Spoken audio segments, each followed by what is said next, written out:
This is Monday Motivation, episode number 264. The Melissa Ambrosini Show. Welcome to the Melissa Ambrosini Show. I'm your host, Melissa, best-selling author of Mastering Your Mean Girl and Open Wide. And I'm here to remind you that love is sexy, healthy is liberating, and wealthy isn't a dirty word. Each week, I'll be getting up close and personal with thought leaders from around the globe, as well as your weekly dose of motivation so that you can create epic change in your own life and become the best version of yourself possible.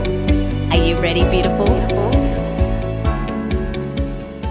If you want to listen to my episodes one day earlier than they are released anywhere else, you have to download the app Himalaya and follow my show.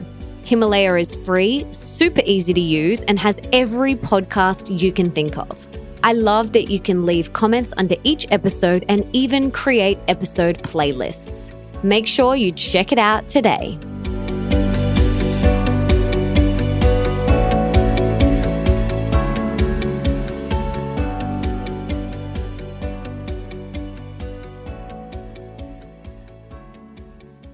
Hello, beautiful, and welcome back to the show. And today I want to talk about triggers and what triggers us and why.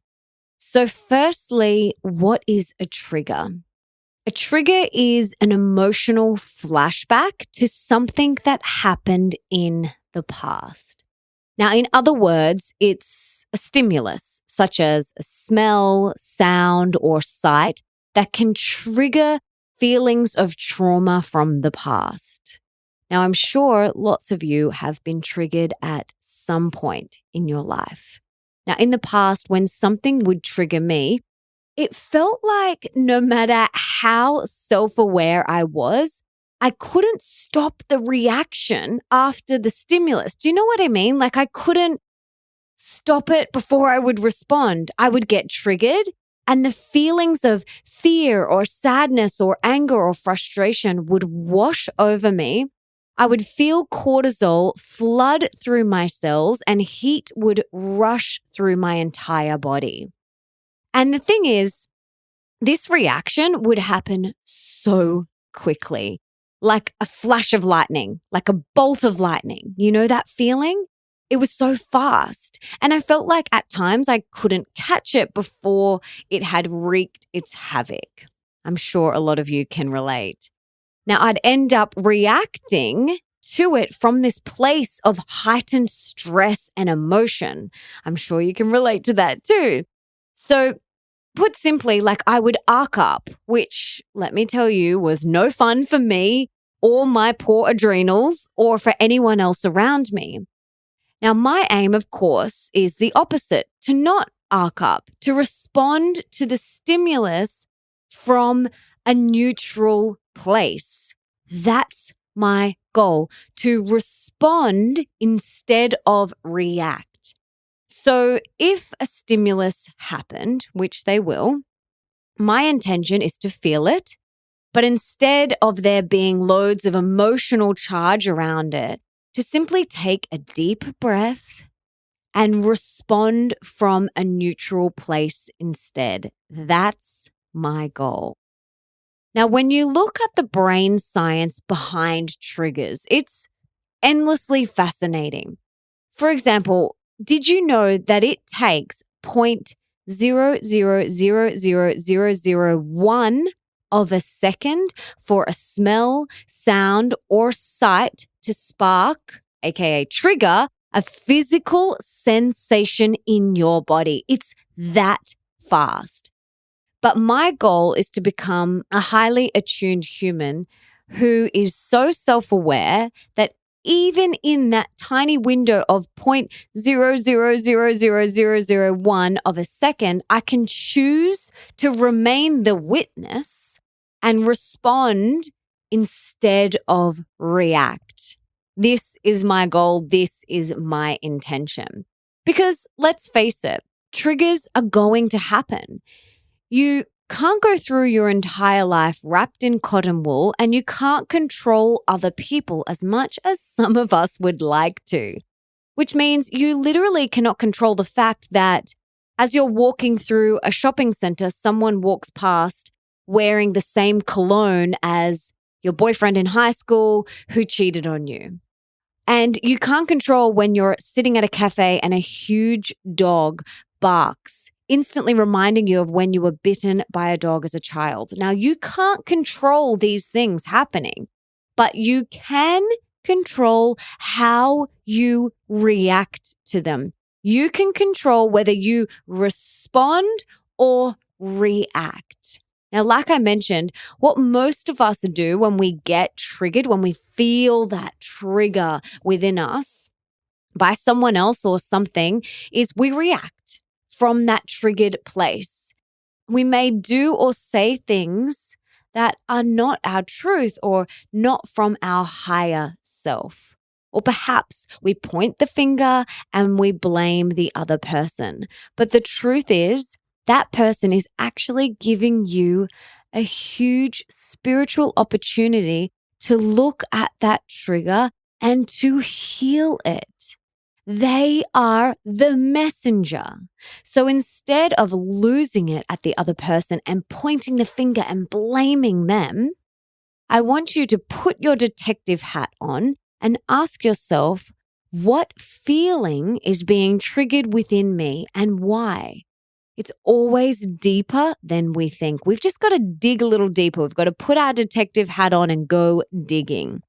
And there are always some awesome nuggets of wisdom in it for us. Anytime we get triggered, there is always a nugget of wisdom for us, as well as massive growth on the other side, if we choose to look at it that way. Otherwise, we can just play the victim. It helps to kind of hear about this approach in action. So let me share a personal story with you.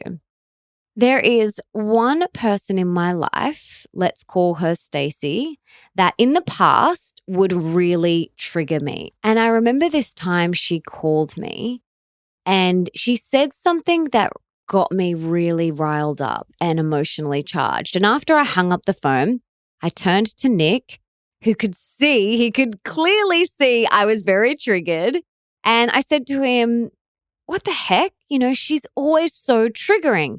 And Nick looked at me and said, no, honey, it's not that Stacy is triggering. It's that you yourself are getting triggered. She is just the messenger and there is some gold in this for you. Ouch.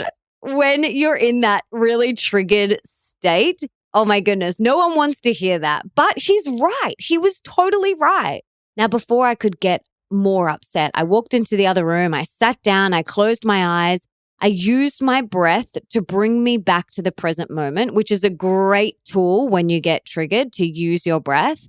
I felt the air on my skin and the sensation under my feet. And I breathed deeply into my belly, allowing the feelings of that trigger to subside. And then I asked myself some deep questions. I asked myself, what did Stacy trigger within me? And what came up for me was anger. And then I asked, why did this trigger anger? And I waited for the answer. And what came up was because in that moment on the phone with her, I didn't feel heard. I didn't feel like she was listening to me. I didn't feel heard. And then I asked myself, why does feeling heard matter so much to me? And what came up, I waited for the answer. What came up was because I never felt heard as a child. I didn't feel like my parents listened to me. And boom, it was like, it hit me like a ton of bricks. So can you see that my trigger actually had nothing to do with Stacy, who did listen to me, and everything to do with my past trauma of not feeling heard? Triggers are a big topic, and I want to dive deeper into it. Maybe I'll do it in another book, but I want to give you some tools that have really helped me for next time when you feel yourself reacting from that space of instant upset. And my goal is to help you respond maturely instead of reacting immaturely. So my goal is for you to become the witness and respond before you react. Now that requires cultivating loads of self-awareness, and you do that through meditation. So in the meantime, if a trigger comes up, I want you to use your senses to come back to the present moment. What can you see? What can you hear? What can you smell? Remind yourself that you are safe. You can even do some self-soothing by placing one hand on your heart and one on your belly. And you can say to yourself, it's okay. You are safe. I love you. Say that over and over. Because triggers catapult your body into fight or flight, which is not a healthy state to be in. No one should be in fight or flight. So we want to bring you out of that red zone as quickly as possible. Then if you can, take a seat in a quiet place and ask yourself these questions. Ask yourself, what is the feeling being triggered right now? And be really honest with yourself. And then ask yourself, why is this feeling being triggered? And again, be super honest with yourself. And then the last question is, why does this matter so much to me? And you can whip out your journal and do some uncensored free writing. No one's going to read it, so don't worry. And use it to help you understand why that trigger may have happened and what it means for you. Pop your detective cap on and go digging. There will be some nuggets of gold in this for you, as you know. So stay open wide to whatever comes through. And remember, you are not broken.